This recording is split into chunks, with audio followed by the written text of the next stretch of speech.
Hello comic book fans and welcome to another Suddenly Comics video.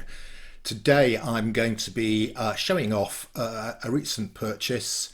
It's a Spider-Man tin containing 20 embossed metal collector cards featuring Spider-Man and his friends.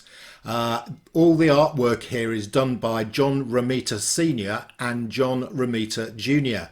John Romita Sr. is a famous Spider-Man artist. He's now 91 and still going, and John Romita Jr. is his son, who is now 64 and still going. So I like this set because it's got a consistency of artwork. This tin is one of 12,000 that were produced as a collector's set. You can see the 20 metal cards there.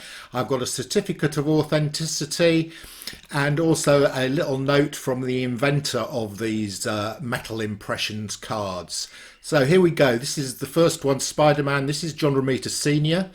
And you can see on the back there's a sort of description and the metal edge is sort of folded over. And then there's Spider-Man by his son, John Romita Jr. And you can see a consistency in the artwork here. New Spider-Man and Scarlet Spider-Man.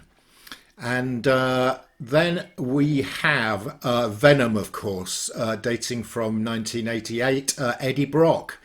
And here we have Peter Parker himself. He's not got his mask on. And Green Goblin, one of Spider-Man's main foes, of course. And Cletus Cassidy, Carnage. Cletus Cassidy was a serial killer. And here we have Vulture. I think this is the second Vulture. And then we've got another famous Spider-Man villain, Hobgoblin. And of course Mysterio. We've seen Mysterio in the latest Spider-Man movie a few years back. Dr. Octopus, of course, being played by Alfred Molina in the upcoming film. Lizard, who sometimes is an ally and sometimes a villain of Spider-Man. With Kingpin, of course, Daredevil's archenemy. Silver Sable and Electro. So we've got a whole rogues gallery of Spider-Man. Of course, Black Cat, who's a love interest, Sandman, who's an old villain from, and Punisher, who's met up with Spider-Man a number of times, and finally we've got Daredevil.